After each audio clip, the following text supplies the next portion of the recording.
Okay, this is GamerBlave and we're back with True Remembrance. And if you missed the last video, then a number of things happened in that. Blackiris and Law there went to town, and they went to the cafe Aroma on 6th Street and met the character Rook, who is the proprietor of that establishment. And he's also a mnemonicide, much like Blackiris there. And in addition to that, he also kind of works as a he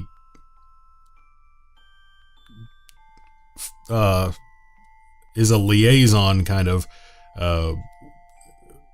connecting mnemonicides who are not currently engaged with guests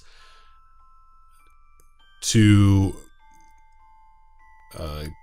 get connected with other people, I guess, to do short-term contracts off the books, is what it seems like. They didn't give us a whole lot of details about what those engagements involved, but he was involved in doing that. And evidently he was pretty skillful at that, because it seemed like that was one of the things he was better at. He was also pretty good at being a cook, evidently.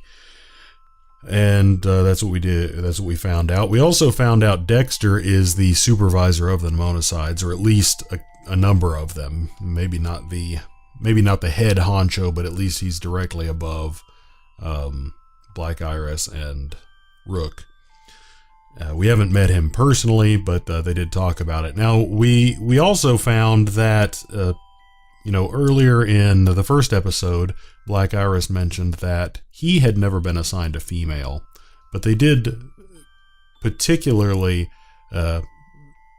reiterate in the last episode that they just didn't do that. That was not something that was done. Females did not get assigned to male mnemonicides, and presumably males would not be assigned to female mnemonicides.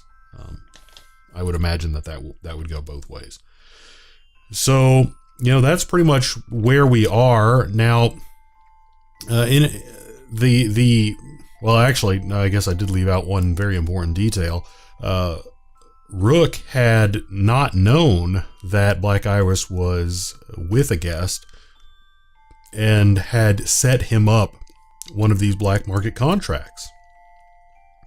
Now, Blackiris had turned that down, didn't want to actually do it because he was with Law, but Law didn't care, so that contract is coming to meet him. Now, one technical difficulty that we were experiencing in the last video, a couple of the pages were just kind of automatically advancing. And, I don't know what the deal was with that. I definitely did not appreciate it. I did my best to go back in post and just kind of capture that frame, and then I kind of drew it out, and then I tried to make a note of it, and then, dubbed some text over there in post, but it was kind of a mess. Anyway, I digress. Let's get on with this now. I think I've reiterated, kind of gone over everything, and it's as much for me as it is for you. I need to try to keep all the facts straight myself here going forward. So we already caught this page here in the last one. He had been washing the dishes, and the knock was coming at the door here. So we're gonna proceed. When I opened the door, I was surprised to be greeted by a face that was much lower to the ground than I had expected. I was referred. I have an appointment with Dr. Blackiris, the mnemonicide. Is he here? He happens to be me. What? Oh, I'm sorry, sir. It's just that you're a lot younger than I thought you'd be. A lot younger, eh?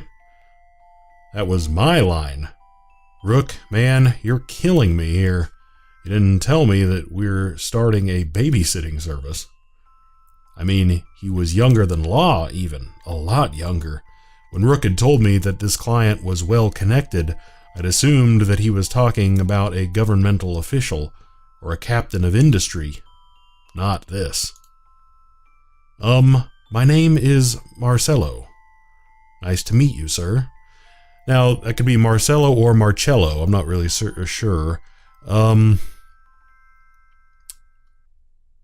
go with Marcello.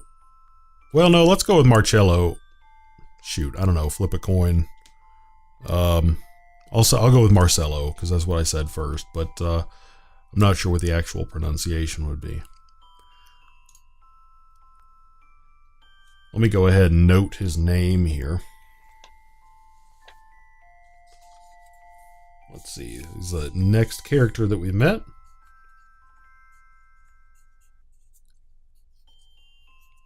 So presuming, I'm guessing he's experiencing the dolor as well.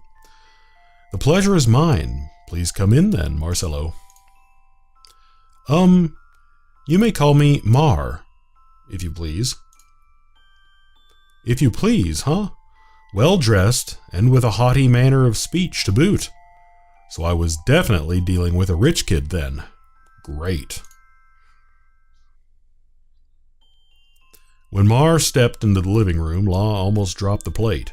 She'd been washing and stared. Not surprising. She'd probably been expecting someone a lot older. And taller. After an uncomfortable moment, she whipped back to her dishes, squeezing her sponge so hard that suds frothed out into the sink. Her surprise, however, was dwarfed by that of our new arrival. Sorry. He suddenly and inexplicably bowed his head in an apology. Now I had no clue what was going on anymore.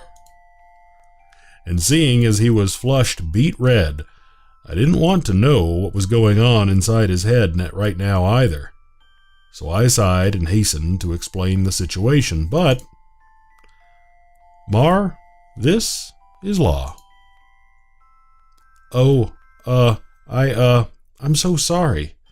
I had no idea your, lady friend was here. Give me a moment. I'll leave right away. Mar didn't even let me finish my sentence. At the very moment that he finished his sentence, though, Law's fingers chose to go completely nerveless. The unfortunate thing was that she kind of had a plate in them at the time. There was a crash, and much tinkling. The porcelain shards spread all over the kitchen floor, and now we had not just one, but two young people blushing so furiously that they might as well have been on the surface of the sun. I just wanted to bury my head in my hands and be done with the day. Law happens to be my guest, just like you. Huh. Oh, I see. Right. I had no idea. Well, hopefully you have one now. Mar sank down onto a chair, as if his last words had drained all the strength out of him. Oh, Law, be careful not to get cut there. Want some help? No, thanks. I'll be fine.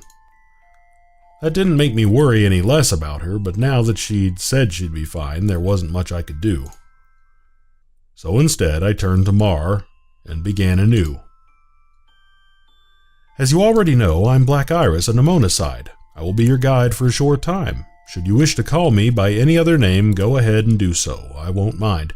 So that's interesting. He said that right when he met Law, and he's saying that to her, so I guess that's just the offer he extends to his guests. So I suppose that's the dynamic that perhaps is just what Mnemonicides do to their guests to just make them feel as comfortable as possible. Hey, you can call me whatever you want, whatever is going to make you as happy as you want. Maybe if there is some particular memory that they can latch onto, then that's going to, that would make them happier, then, you know, go for it. I'm going to go ahead and write that down since that's the second time he said that. Pneumocides offer to be called anything.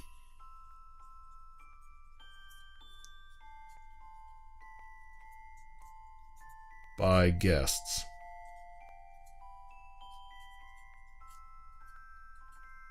Okay. Apologies for that, but I do like trying to keep note of anything that might be important. And that might be something that if I didn't write it down, I might kind of forget it by the time we go on a little bit. Thank you, sir. Glad to be in capable hands. We'll see about that. Now, won't you tell me a little bit about your psyche corrosion? How did it start? Do you remember? Up until this point in their treatment, what I'd said to Law and Mar had not differed substantially. But Law was a severe case, necessitating a long internment here. In her case, my only course of action was to chip away at her psyche corrosion slowly, over weeks and months. I had no choice. How could I, when my guest was clearly numb to the depths of her own sorrow? In comparison, Mar's dolor was only mild. Guests in his situation usually knew exactly where their psyche corrosion was coming from and could point me toward the source with relative ease. Okay, that's interesting, because I was kind of under the impression that this, you know, up until now, the dolor I was thinking was going to be much, and I mean, you know, don't get me wrong, I'm sure that I'm completely wrong at this point, but I was thinking that the dolor was not, mystical is not the word that I'm looking for here, but, you know, almost that, you know, something that the source couldn't really be pinned down. I mean, what he's describing now is something that, what he's describing in his case just seems like, I don't know, another psychological condition, probably, you know, just general depression, perhaps, is what it seems like that this person might be experiencing. I don't know. I mean, I'm obviously not a psychologist, or psychiatrist, but that the distinction here seems to be possibly something, but I don't know. What do I know? Let's go on and find out. Then I could move in with surgical precision and cut the memories out cleanly, quick and simple. Of course, that wouldn't necessarily be what a psychologist or a psychiatrist would prescribe for a simple depression. They would probably generally want to deal with those memories. But anyway, I digress. Let's continue. Sorry. Mar shot me a confused look and then spoke hesitantly. Psyche corrosion? No, actually, I just want you to erase every last memory I have. He was joking, right? If he was, that was pretty funny. But the way he was looking at me, it was quite obvious that this was no joke at all. I felt, rather than saw, Law poking her head out of the kitchen. Obviously, she overheard everything. Obviously, she was quite intrigued by this turn of events. It wasn't entirely obvious whether or not she'd finished cleaning up the broken porcelain. So, you want me to erase, what, 10 or 11 years of memory all at once? Is that it? 15, if you please. My apologies, then. I'm afraid that's impossible? Even for you, Dr. Blackiris, the Class Alpha pneumocide? I'd heard that alphas were incredibly powerful. Are you trying to tell me that even you have your limits? Pardon my asking, but are you even an alpha at all? He was really fixated on this alpha thing, wasn't he? Or was he just trying to provoke me into action by slandering my abilities as a mnemonicide? If he was making a big mistake. I had had no such pride in my profession, but then again. I do not recall ever having used the word impossible. I answered honestly, but this did not seem to make Mar particularly happy. I could hear him muttering, "So you can do it," with an almost dispirited air. I searched his face for a long time indeed before I said anything more. Yes, I can, but some preparations are necessary. I think I'll be ready by nightfall. Can you wait that long? Oh, of course, I will wait. All right, then feel free to do whatever you like until then. If there's anything you need, just holler. I'll be around. Now, I'm hoping that he's not honestly considering wiping every single memory this kid has. I mean, that just seems completely ludicrous. Or, I mean, am I just missing something? Does he not care? I mean, it seems to me like that's pretty much wiping out. Okay, sorry. I'm going to go on here, but wow. I want to see what his plan is. I mean, maybe he's going to try to somehow convince Mar there something. That just seems pretty darn extreme. 15-year-old kid obviously probably just experienced something traumatic. I'm assuming, I have to guess at this point that he's lost his family, probably had a really happy life, really loved his family, has a memory, has all of these memories of his family, then now I guess no longer has his family. So he's like, well, I have all these memories of my family, so I just want those purged so I don't have to deal with it. That's my guess. I'm hypothesizing here, people. But that doesn't seem like the healthiest way to deal with that. But I haven't had to deal with that kind of thing, so I can't completely relate. I can, of course, empathize, but gee whiz. Okay, wow. Yes, sir. I left Mar where he was and headed into the kitchen. Law looked a little concerned. Yeah, I should say. Total erasure. Impossible, right? Who knows? I've never tried it before, but I think it can be done. Probably. Probably. Nice of you. When mnemonicides do have some interesting capabilities, you know. What? Are you afraid? Law looked down at the floor for a moment. When she snapped her head up again, there was something akin to anger in her eyes. No way! She turned heel and stormed out of the kitchen. My. So I'd made her mad, huh? For a long time after that, the three of us quietly waited for the passage of time. Well, okay, if he's got preparations to make, why would the three of them be quietly waiting? I could see the two of them waiting for the passage of time, but if Blackiris has preparations that he needs to make for this, he probably doesn't need to be quietly waiting. He needs to be like, preparing or whatever. I mean, I don't know how it works, but you'd think he would have to be doing whatever it needs, whatever he needs to purge the kid's memories. If he actually plans on doing it, which seems like he might actually be planning on doing. Gee whiz. I sat on a stool in the kitchen and watched Law and Mar. Law was reading a book. Mar was sitting a little apart from Law and patiently waiting for nightfall. But this odd arrangement didn't go on for long. Soon enough, Mar turned to Law, hesitantly, broke the silence.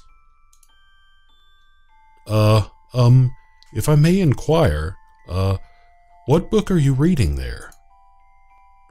Psyche's Gatekeeper by Annalee. Pardon me? I couldn't help but suppress a smile at this. For such a haughty individual, Mar certainly had no idea what he was, or wasn't, talking about. Then again, it was surprising that Law would even know of, let alone read, this particular book. Psyche's Gatekeeper, a book written by Annalee. Oh, right, of course. Pray tell, what kind of book is... Oh, dear me, 1,000 apologies. I had no intention of being a bother to you. Law just smiled at this. No problem. Happy you asked. Shall I go on? And Mar blushed furiously in response. Not that I could really blame him. Law was really cute when she smiled. Of course. Please, by all means. What an irony, I thought. A markedly blunted effect is reported in virtually every case of the dolor, and yet my two guests here don't seem to have that problem at all. A treatise on mnemonicide, the protocol for the systematic erasure of memories. The writer is a mnemonicide himself. This Annalee person? Really? Really, Dr. Annalee, Class Omega Mnemonicide. Or so it seems. Class Omega? Wait, I thought they were an urban legend. A fairy tale, you know, They are quite real and incredibly rare. 1 in 1,000 or less. Actually, the proportion was even lower than that. There were perhaps 10 known Class Omegas in the entire world at present. From Class Epsilon up to Class Alpha, there was a smooth, linear progression of ability. But Class Omegas, they were a different kind of beast altogether. Okay, so we know there are several classes of mnemonicide.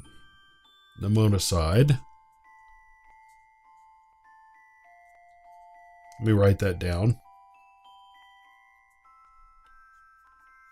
Epsilon, Alpha,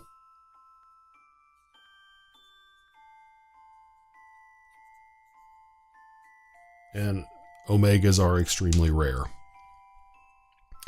To put it another way, without them, a true cure for the dolor would be impossible. Well, I guess without a cure for the dolor, how would they know that it's even possible to begin with? Or that they would be the ones to be able to unlock it? Without something occurring, you don't really know what is going to be able to cause that. I suppose that you would be able to guess what would be able to cause it, but to be able to say that that's impossible, I don't know. That's a strange statement to me, but I will refrain from going on too much about that. Even an alpha like me could not permanently erase the memories of my guests. I could only make them go away for a time. Sometimes that was a long time, but never forever. I just held those memories at gunpoint for as long as I was able, but a Class Omega could and would pull the trigger. All guests left this town with holes in their heads, whether this was accomplished through the tender mercy of self-slaughter or the cruel anointing of a Class Omega's touch. Was it not all the same? Happy memories, sad memories, all guarded by Psyche's Gatekeeper. A steadfast warden won't let you in, even if you want to forget, especially if you want to forget. Mnemonicides are thieves. They trick Psyche's Gatekeeper. Emulation, that's what they call it. And once the gate is open, a mnemonicide could walk right in and take whatever he wanted. Come to think of it, that did sound an awful lot like a thief, didn't it? Fortunately, I didn't have to think much about such philosophical implications. I was just here to do my job. Child mnemonicides have no power. They grow stronger with age, more complex. Stronger gates demand greater power. Why? Simple. Takes a crazy son of a gun to emulate the complexities of a well-fortified gate. And in English, that means the more powerful the mnemonicide, the more bizarre he tends to be. An alpha like Blackiris here will almost always be a royal pain in the neck. Or so it is written. As annoying as it was all true. Even I knew what a hopeless eccentric I was. Oh, I think I understand now. Thank you for enlightening me. I salute your intelligence, Miss Law. Flattering, but no. I had to reread it a lot. Still don't get most of it. Actually, her summary was more or less correct, and in fact, she'd been able to explain it all in her own words. She knew what she was talking about, obviously. She'd read into it quite deeply. Mar was more correct than he knew. Law was damn intelligent, all right. Truly, Miss Law, I'm envious. You see, Just curious. You don't have to answer this. What do you plan on doing after your memories are erased? Well, he's not going to remember his plan, so there's not really much point in having a plan, unless he wrote it down in his pocket. You know, I guess that'd be a good idea. You want to go do this. Of course, I guess he might be like, well, screw that, because maybe he wouldn't remember his desire to do that, so he might have a complete new set of desires. I would have no idea. You'd be a complete blank slate, completely devoid of all that stuff. If you had no memories, it'd be just the implications of that are just dumbfounding. Wow. Well, I want to wipe yourself away. Start clean. Is that it?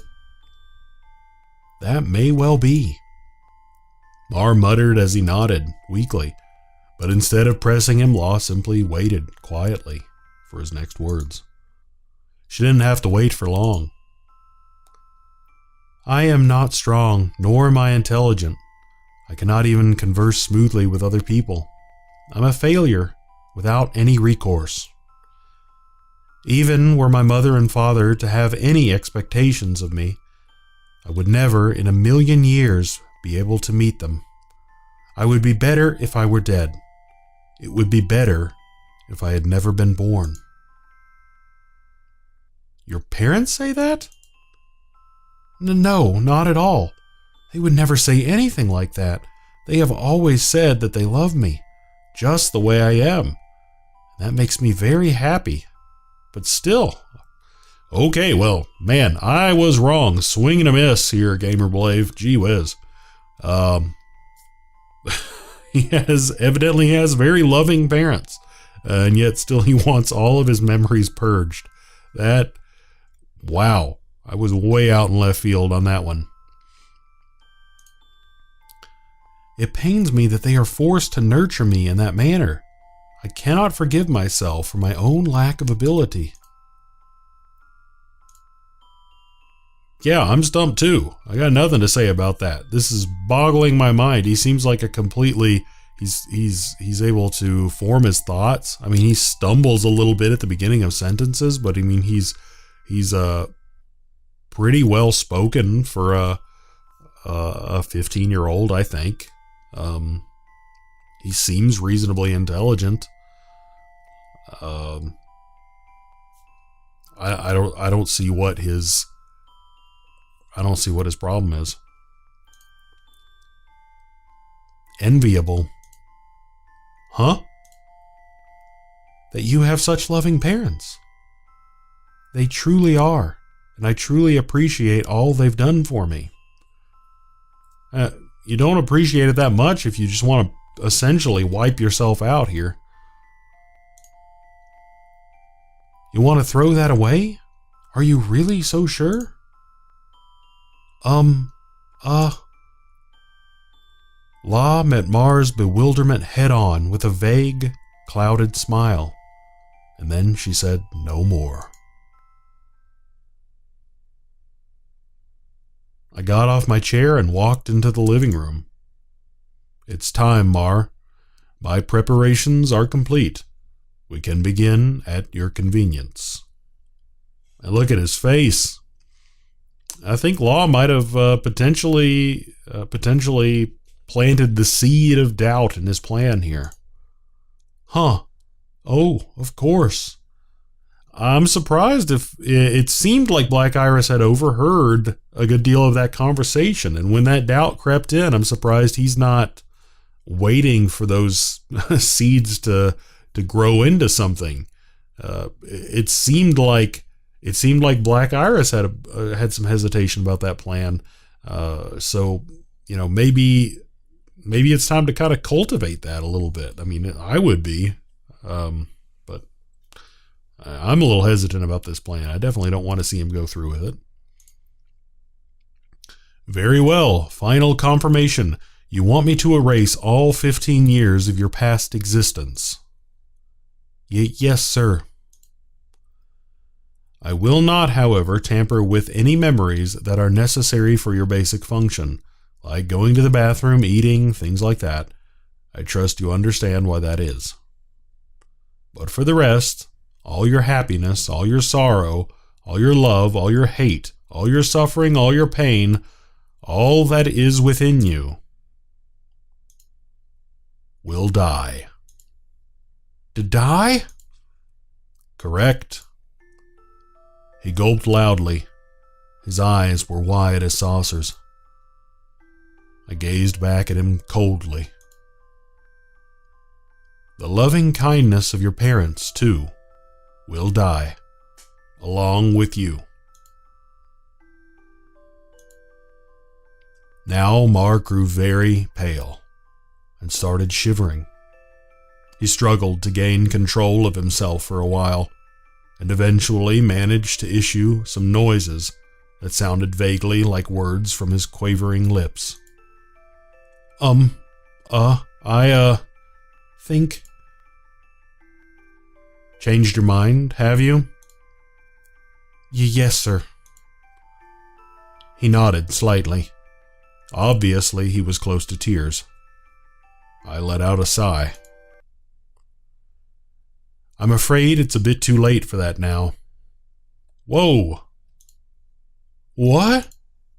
Mar, to be honest, I initiated the treatment phase of the pneumonicide protocol a long time ago, when we first met.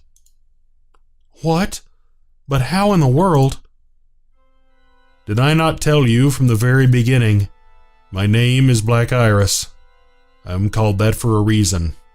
All I had to do was look you straight in the eye to begin the process. No way. That means... Yes, and you are slowly losing yourself as we speak.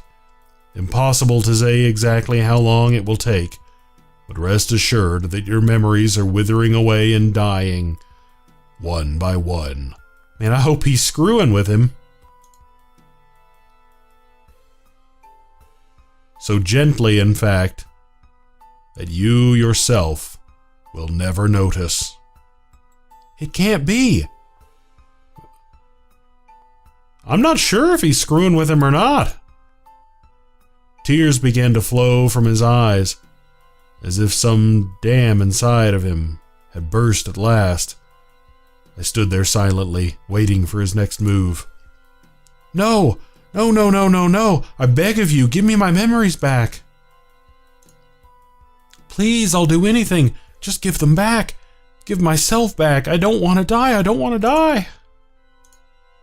I don't care anymore about the stuff I said before. I have to be myself, or else I really would be better off dead. Words failed him after that. He just wept and wept and wept. Law and I had nothing to say, either. We just stood there, waiting for the flood of tears to end. Good heavens!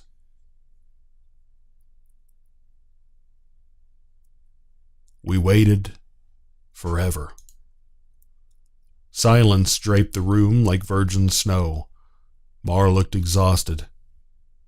He stared up at me with eyes nearly as empty as my own.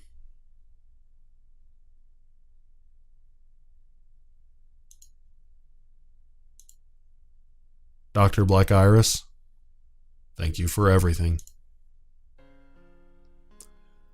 Now that I have had a chance to reflect upon it, I think I could have grown up to like myself, but I was too stupid to see what was right before my eyes.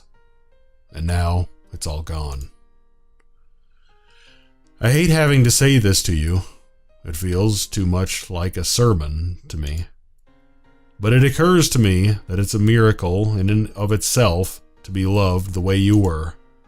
Mar nodded smoothly. Absolutely. Therefore, until all my memories are gone, I shall strive to get to know myself as well as I can. It's the most fitting kind of funeral I can think of. Certainly. You know, though, your new self will probably be much the same. He'll probably worry about the same things, and he'll probably be loved the same way by your parents as you were. Or at least, so I hope. That's so very kind of you, Doctor. Not at all. Just doing my job. Besides, you are about to become very mad at me. I assure you that I am not angry with you at all, sir. No, but you will be. Suddenly, it was I who could not bear to look at Mar in the eye, not the other way around. Great. Now what? Why the hell did I do that? Mar? Yes, sir? Well, you see, Sir? Sorry, I lied. Pardon me? The truth is I haven't done a thing to you all day. What did you say? I have not initiated treatment at all. Your memories have nothing to fear. They won't disappear from you. Okay, good. Of course, I mean, I had no idea how that stuff worked, so,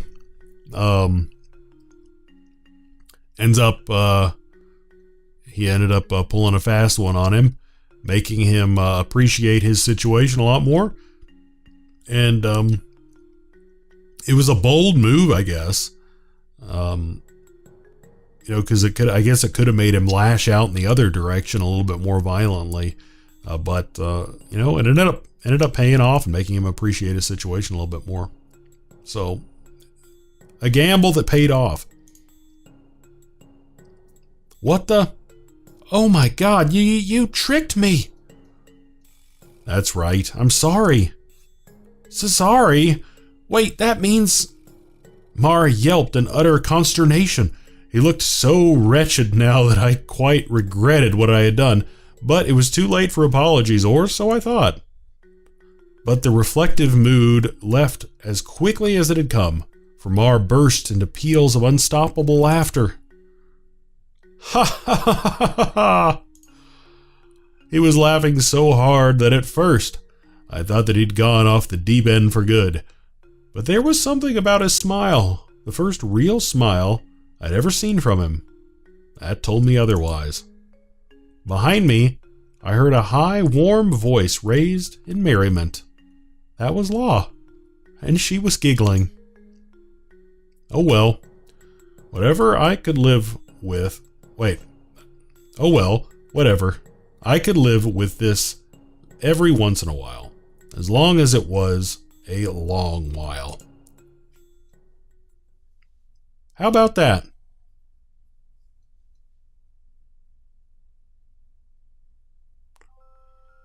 After thanking me profusely over and over again, Mar left our home for the trolley station. He boarded the last train to First Street as we watched.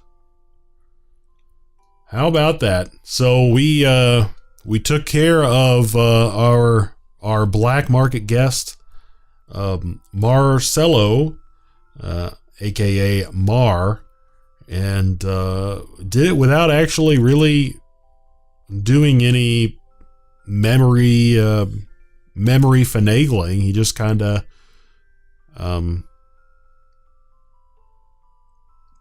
just kind of lied to him. And surprisingly enough, Law really did most of the work there. Actually, Law was the one that convinced him that he didn't want it, and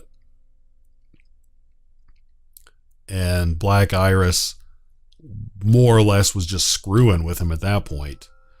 So Blackiris didn't really do any work there. He was more or less just being an a-hole. But it seems like Blackiris pretty much is an a-hole and kind of just delights in that, or at least in delights in his way. I don't really think he gets a whole lot of pleasure out of very much. Kind of someone who maybe the greatest delight he gets is in his own kind of misery, if that makes any sense. I don't know. But all of that being said, I think that's probably a pretty good place to take a break. We got our situation there with Mar taken out of the way. And I don't think that at this point, I don't think that the game is actually divided into chapters. It may very well be, and the chapters are just really long.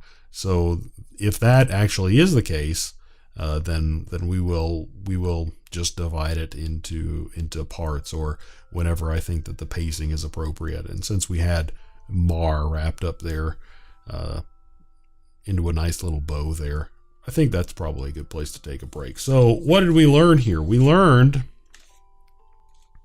that there are different classes of mnemonicides, and I think that it had been mentioned that Blackiris was an alpha before, but we hadn't really seen or heard of the other classes of them. But now we do have Epsilon, and they said that there was Epsilon to Alpha, so presumably there are some other classes in between Epsilon and Alpha. We may learn about that. And then that there's Omega, which is extremely rare. Now, once again, I would assume that there are some between Alpha and Omega as well. But once again, we only have those three that have been defined.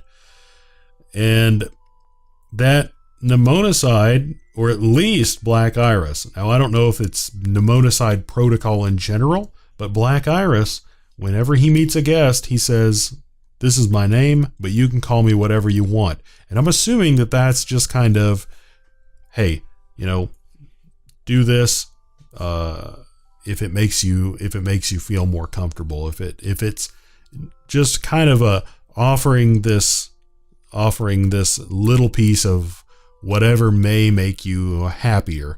While they're there to purge bad memories, it might be, I'm assuming it's something that could potentially help them latch on to good memories. So it's kind of maybe fighting the battle against the Delore on two fronts, maybe. I don't know.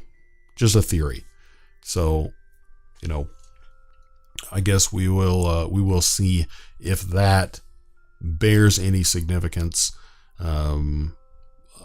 in terms of the role of a mnemonicide, or specifically towards the character of Blackiris going forward. It might just be because he doesn't really care. He's kind of a person who doesn't care about a lot of things. So it might just be him specifically, and I might be reading way too much into that. So I guess all of this remains to be seen. So anyway, all of that being said, if you like this video, then go ahead and give it a like. And if you liked it a lot and you want to see/hear the rest of this visual novel,